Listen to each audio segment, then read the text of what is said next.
Have you ever poured every last piece of yourself into someone you loved? Your time, your career, your health, your sleep, only to find out they were laughing about it behind your back? I want you to stay with me, because this is my story and I promise you it is worth hearing until the very end. Please consider subscribing to Family Truths and sharing this with someone who needs to hear it today. My name is Avery, and this story begins exactly 5 days before I chose myself for the first time in 4 years. Before I tell you about those 5 days, I need you to understand who my husband and I were before everything fell apart. His name is Solomon, and when I met him, he was the kind of man who filled a room without trying. He ran a commercial construction crew in Charlotte, North Carolina, the kind of foreman who knew every worker's name, remembered their kids' birthdays, and stayed late to make sure nobody left a job site in an unsafe condition. He was 41 when we got married, I was 32, and I thought we had figured out the hard part. We had a house, a plan, each other. I was an occupational therapist at a rehabilitation center about 12 miles from our home. I help people relearn how to button their shirts after strokes, how to grip a coffee mug after nerve damage, how to navigate a world that suddenly felt foreign in their own bodies. I love that work more than I can explain. I was good at it. My patients used to say I had a way of making the hardest days feel manageable. Then, on a Thursday morning in October, I got a phone call from an unknown number. Solomon had fallen from scaffolding on the 14th floor of a project downtown. By the time I got to Atrium Health's trauma center, he had already been in surgery for 3 hours. The injury left him with incomplete paraplegia. He had some sensation and limited movement in his legs, but walking was no longer possible without significant assistance. The doctors were honest with us. With intensive rehabilitation, there was a chance of modest improvement over time, but the life we had known was over. I did not hesitate. I had the knowledge, I had the training, and I had the love. I submitted my resignation letter to the clinic 2 weeks after Solomon came home from the hospital. My supervisor tried to talk me out of it. She said, "Avery, you can hire help. You don't have to be the help." But I was convinced that nobody could care for my husband the way I could. I told myself that love meant something in the hard moments, not just the easy ones. I told myself I would be back to work eventually, once things stabilized. 4 years passed. The word eventually turned into something I stopped letting myself think about. Our days had a rhythm that I designed and maintained entirely on my own. I was up by 5:30 every morning to check Solomon's positioning. Spinal cord injuries carry a real risk of pressure sores, and I turned him during the night more than once most evenings. Before he was even fully awake, I had already organized the morning medications. He was on 4 prescriptions: a blood pressure medication, a nerve pain management drug, a blood thinner, and a muscle relaxant. Each one had to be taken at a specific time relative to meals. I kept a laminated chart on the inside of the cabinet door and I updated it every time his dosage changed. Breakfast had to be ready by 7:15 because his first home PT session started at 8. I had arranged for a physical therapist to come to the house 3 mornings a week, which was the maximum our insurance would cover, and I did the remaining exercises with Solomon myself on the other days. I had learned the protocols thoroughly. I knew which movements to push and which to ease off of when his pain was spiking. After PT there were phone calls. Solomon's workers' compensation case had been a years-long battle with the insurance carrier, and navigating those calls required patience I did not always have. There were medical appointments, the spinal cord injury specialist, the pain management clinic, the urologist, the primary care physician, quarterly visits to the rehabilitation center for progress assessments. I drove him to every single one. I sat in every waiting room. I took notes when the doctors spoke, because Solomon often felt overwhelmed and would forget the details by the time we got home. I handled the groceries, the cooking, the cleaning, the laundry. I managed the home modifications we'd had to make, the roll-in shower we'd installed, the ramp at the front door, the grab bars throughout the house, the hospital bed in what used to be our guest room because it was easier for positioning than our mattress. I arranged for the equipment. I coordinated the repairs when the wheelchair lift malfunctioned. What I stopped arranging was anything for myself. My shoulders started hurting about 18 months in from all the transfers, helping Solomon from his chair to the car, from the car to the wheelchair, from the wheelchair to the shower seat. Some mornings I could barely lift my right arm above my head before the pain forced me to stop and breathe through it. I never told Solomon because I didn't want to add to his anxiety. I just adjusted my technique and kept moving. My friendships got quieter. My friend Tamara, who I'd known since college, kept inviting me to things. A birthday dinner, a weekend trip to Editorial, a simple Sunday brunch. And I kept saying no. Not because I didn't want to go, because I couldn't figure out how to leave for an entire day, let alone a weekend. Tamara never stopped asking. She was patient in a way that made me feel both grateful and ashamed that I had nothing left to offer her. The hardest change was the one I watched happen slowly in Solomon himself. In the beginning, he thanked me constantly. He would hold my hand and say he didn't know how he would survive without me. He said he felt guilty that I'd given up my career, and he made me promise we'd figure out a way for me to go back someday. He meant it then. I genuinely believe he meant it. But somewhere around the second year, the thank yous started fading. They didn't disappear overnight. It was gradual, the way daylight changes in the fall. You don't notice it until suddenly the evenings are dark before you've had dinner. He stopped saying thank you for the meals and started commenting when something wasn't exactly what he wanted. He stopped asking if I needed anything and started calling my name from across the house, expecting an immediate answer. If I was in the middle of something and took a few extra minutes to respond, he'd call again, louder, with an edge to his voice that told me my timing was inconvenient. I made excuses for him. I told myself that losing your physical independence at his age was devastating in ways I couldn't fully imagine, and that frustration needed somewhere to go. I told myself the man I married was still underneath all of it. I believed that for a long time. Until the Tuesday morning of his occupational therapy appointment. It was a routine visit to the outpatient rehab clinic he'd been attending every other week.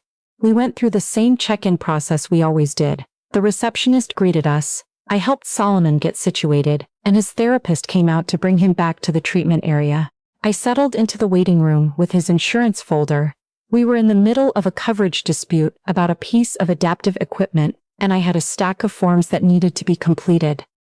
About 20 minutes in, the front desk coordinator asked if I could step down the hall to a secondary office to collect an updated authorization form for the upcoming quarter. She said it would only take a few minutes. I told Solomon I'd be right back. He glanced up from his phone long enough to nod and looked back down. I collected the form and was walking back through the corridor when I heard laughter coming from around the corner near the family waiting alcove. The voice was immediate and familiar. It was Solomon. He was on a video call. His chair was angled away from the hallway entrance, so he couldn't see me. I recognized the voice on the other end as his younger brother. I slowed my steps without making a conscious decision to. I wasn't trying to listen, I just heard my name. Avery's basically become my full-time, live-in nurse at this point, Solomon said, and he was laughing when he said it. The easy, comfortable laugh of a man telling a joke he'd told before. Does everything, handles everything, and I don't pay her a dime. His brother said something I couldn't make out clearly. Solomon laughed harder. Leave? Are you serious? She is not going anywhere. You don't know Avery. She feels too responsible. She'd never be able to live with herself if something happened to me. I've got nothing to worry about. I stood completely still in that hallway. My hands were holding the folder tightly enough that the edges were bending. The fluorescent lights above me were humming. Somewhere further down the corridor, a door opened and closed, and someone's shoes squeaked against the tile floor, and the world kept moving like nothing at all had happened. I did not walk around that corner. I did not let him see my face. I turned slowly and walked back the way I had come, found an empty chair near the secondary office and sat down. For a few minutes, I just breathed. Everything I had done over the past 4 years moved through my mind like a slideshow I hadn't asked to watch. 5:30 mornings. Medication charts. Insurance calls on hold for 45 minutes. The shoulder pain I'd never told him about. The brunch invitations I'd turned down. The career I had set aside. All of it had been happening while Solomon, in his mind, had categorized me as something he did not need to appreciate because I was simply never going to leave. He wasn't grateful, he was comfortable. Those are completely different things. I went back to the waiting room before his session ended. I smiled when he came out. I helped him to the car and drove us home. I made lunch. I answered his calls from the other room when he needed something. I did all of it that day and the day after, and I said nothing. Not because I was afraid, because I needed a few days to do something I had never done in 4 years of marriage. Make a plan for myself. That first night, after Solomon was settled and the house was quiet, I sat at the kitchen table with a legal pad, and I wrote down every task I performed in a single week. I filled 2 full pages before I got to Wednesday. When I finally finished, I put down my pen and looked at what I had written and let myself feel the weight of it for the first time. Then I opened my laptop. I searched home care agencies in Charlotte. The going rate for a licensed home health aide with spinal cord injury experience was between $27 and $32 an hour, depending on the agency and the level of care required. I pulled up a few agencies, read through their services, and looked at what a full care plan for someone with Solomon's needs would run per week. When I did the math, I had to read the number twice. The work I had been doing for 4 years, the skilled, informed, around-the-clock work of a trained professional, was worth more than I had ever allowed myself to calculate. I had not simply been a devoted wife. I had been providing medical-grade care for free, quietly, while my own professional identity collected dust. I opened a new browser tab and searched for my former clinic. I had left on good terms. My supervisor, Dr. Okafor, had always respected my work. The clinic had expanded since I'd been gone. I could see from their website that they had 2 new locations and a larger staff. I found the general inquiry email, wrote a short message explaining my background and asking whether there were any openings, and pressed send before I could second-guess myself. Then I sat in the quiet of the kitchen and felt something I had not felt in a very long time. Not happiness yet, not relief, something quieter than both of those. The feeling of a door opening that I had believed was permanently closed. The next morning I had a response. Dr. Okafor had written back herself. She remembered me, she said. She was glad I had reached out. The clinic was actually looking to hire an experienced OT for their spinal cord injury specialization unit. She asked whether I might be available to come in and speak with her later that week. She mentioned that my 4 years of hands-on caregiving experience would not be considered a gap on my resume. It would be an asset. I read the email 3 times. I accepted the meeting without telling Solomon.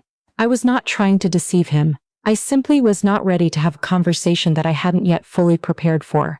I knew how it would go if I brought it up too soon. He would tell me I was being emotional, that we could talk about it, that things would get better. I had heard versions of that conversation in my head for years. I needed to have everything in place before I said a word. That afternoon, while Solomon was watching television, I called Tamara. I told her everything. About the hallway. About what I'd heard. About the laugh in his voice when he said he had nothing to worry about. There was a long pause on her end before she spoke. Avery, she said quietly, how long have you known something was wrong? I didn't answer right away. Too long, I finally said. She didn't tell me what to do. That's the thing about Tamara. She has never once told me what to do. She just asked me what I needed, and when I told her I thought I needed to leave, she said, then I'm here. Whatever that looks like. I spent the next 2 evenings researching apartments. I was looking for something within a reasonable commute to the clinic. Clean, safe, affordable on a single occupational therapist salary, while I rebuilt my savings. I found a 1-bedroom in a mid-rise building about 8 miles from the clinic. The photos showed a living room with wide windows and afternoon light coming through. The building had a gym and on-site laundry. It was nothing elaborate. It was quiet, and it was mine. I submitted an application online and was approved within 48 hours. The morning I went to interview at the clinic, I told Solomon I had a few errands to run before his afternoon appointment. He reminded me not to be late getting back. He didn't ask where I was going. Dr. Okafor greeted me warmly. We talked for over an hour. About my clinical background before I left. About everything I had learned and observed during Solomon's care. About the ways in which my understanding of spinal cord injury had become deeply practical in ways that could not be taught in a classroom. At the end of the conversation, she offered me a full-time position with a salary that made me press my lips together to keep my composure. I accepted on the spot. Driving home afterward, I stopped at the leasing office for the apartment and signed the papers. The manager handed me 2 sets of keys. I put them in my coat pocket and sat in my car in the parking lot for a few minutes. The keys were heavier than they had any right to be. There was one more thing to arrange before I could leave. I was not willing to walk out the door without making sure Solomon would be properly cared for. That was never on the table. Whatever had broken between us, his medical needs were real, and I was not going to leave him without a solid plan in place. I contacted 2 home care agencies and spent an afternoon on the phone reviewing Solomon's care requirements in detail.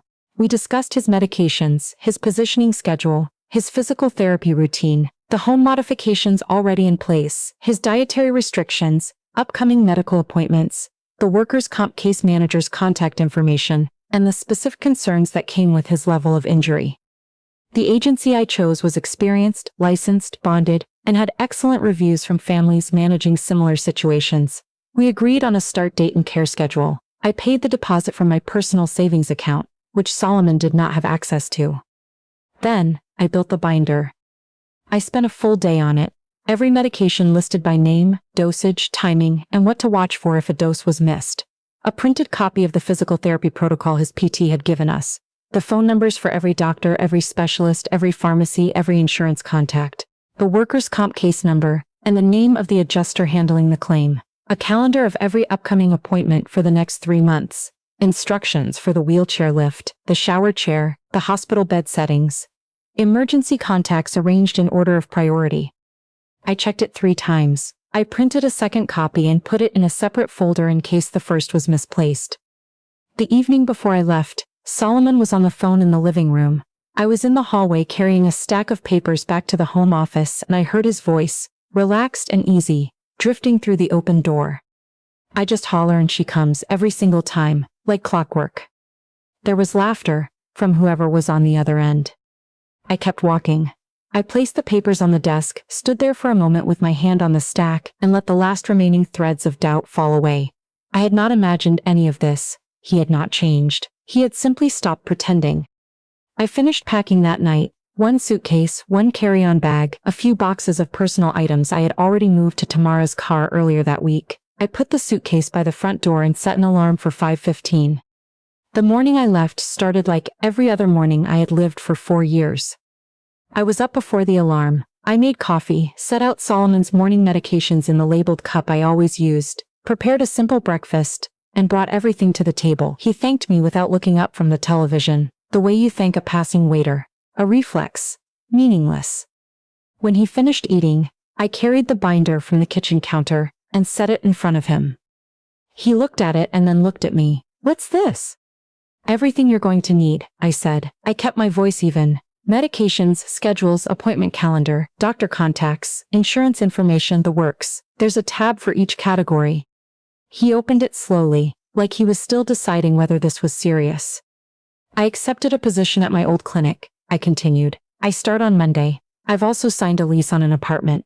I'll be leaving this morning. I paused. A home care agency will be here at 9. They're fully briefed on your needs and they'll cover everything daily. The overnight check-in protocol is in the back of the binder, under emergency procedures. He stared at me. For several seconds he said absolutely nothing. Then Avery, you're not serious. I'm completely serious. We need to talk about this. You can't. I've been talking about this in my head for 4 years, Solomon. I said it gently, not with anger. I talked about it every morning when I got up at 5:30, so you wouldn't wake up in pain. I talked about it every time I spent 3 hours on hold with the insurance company. I talked about it when I canceled plans with friends for the 100th time. When my shoulder hurt so badly I could barely lift my arm. When I stopped recognizing the person in the mirror because she had disappeared somewhere inside of all of this. He was quiet. You told your brother I would never leave because I'm too responsible, I said. You told your friend I come running every time you call because it's like clockwork. You weren't wrong about any of it. I did all of those things. I did them because I loved you, and I believed love meant something in the hard moments. I took a breath. But a wife is a partner, Solomon. She is not a round-the-clock service you get for free, because you've calculated that her guilt will keep her in place. Somewhere in the last 4 years you stopped understanding the difference. He opened his mouth and closed it. His eyes had gone glassy, and I could see him searching for the version of this conversation where I stayed, where this could be walked back, where nothing had to actually change. The doorbell rang. The caregivers were exactly on time. I walked to the front door and opened it. 2 people from the agency stood outside, professional and calm, introducing themselves. I brought them in, walked them through the binder, showed them where everything was kept, pointed out the equipment and the schedule. Solomon watched from across the room without speaking. When I had covered everything I needed to cover, I picked up my suitcase from beside the door. I did not look back at Solomon with bitterness. I want to be honest about that. What I felt in that moment was not rage, and it was not vindication. It was something much quieter and much more permanent. It was clarity, the kind that comes when you stop negotiating with yourself about something you have always known. I stepped outside into the cool morning air. The door closed behind me. In the days that followed, the caregivers did their jobs well and professionally. They arrived on schedule, managed Solomon's daily care with skill and patience, and kept to the agreed-upon hours. When their shift ended, they went home to their own families. They did not stay late to untangle an insurance billing dispute. They did not make follow-up calls to the workers' comp adjuster on their day off. They did not lie awake at night, running through the next morning's schedule. Those things had always been invisible to Solomon because I had made them invisible. He had never had to see the labor because I performed it before he woke up. He called me 7 times in the first week. I let most of them go to voicemail. I listened to the messages late at night when the apartment was quiet. His voice cycling through confusion, then frustration, then something that sounded closer to remorse than I had expected. I answered once. I told him I hoped he was adjusting well, that the caregivers had everything they needed, and that I wished him genuinely well. I told him I was not coming back. I said it without cruelty and without ceremony, and then I said goodbye. I went back to work on a Monday. Walking into the clinic felt like stepping back into a version of myself I thought I had permanently lost. Dr. Okafor introduced me to the team. I sat in on an intake assessment that afternoon and found, to my surprise, that 4 years of hands-on experience had not rusted my clinical instincts. They had sharpened them in ways I hadn't expected. I called Tamara on my lunch break. She answered on the first ring, and I heard her exhale with something that sounded like relief. We made plans for that Saturday brunch, just the 2 of us, no agenda, no time limit, no reason to rush home. I went. It was a perfectly ordinary Saturday morning, and I sat across from my oldest friend, and drank coffee that I had not made and had nowhere to be afterward, and I cannot explain to you how enormous that felt after 4 years of the alternative. Several months after I left, Solomon reached out through a mutual friend to ask if we could meet. I agreed. We met at a coffee shop near the clinic on a weekday afternoon. He was thinner than I remembered. He arrived with a new caregiver who waited outside. When Solomon looked at me across the table, the comfortable certainty that had always lived in his eyes was gone. In its place was something I had not seen from him in years. He told me he was sorry. He said it plainly, without excuses wrapping it. He said he had understood too late what he had been doing. Not just letting me sacrifice everything, but treating my sacrifice as something he was entitled to, as a guarantee he had built his security around. He said the first week after I left was the first time he had truly understood what my days had looked like, and that understanding had been, in his words, hard to sit with. I thanked him for saying it. I meant that. I told him that I accepted his apology, and that I did not hold on to what had happened between us as something to be angry about any longer. But I also told him, as clearly and as kindly as I knew how, that I could not return to a marriage where I had ceased to exist as a person in my own right, where my devotion had been privately calculated as a resource rather than recognized as a gift. We said goodbye outside the coffee shop. He thanked me for coming. I walked to my car, put my hands on the steering wheel, and sat there for a moment in the November afternoon. The trees along the street had gone bare. There was a coffee cup in the cup holder that I had bought for myself that morning. My phone had a reminder set for a dinner with Tamara on Friday evening. My calendar showed a full week of patients who needed exactly the kind of help I knew how to give.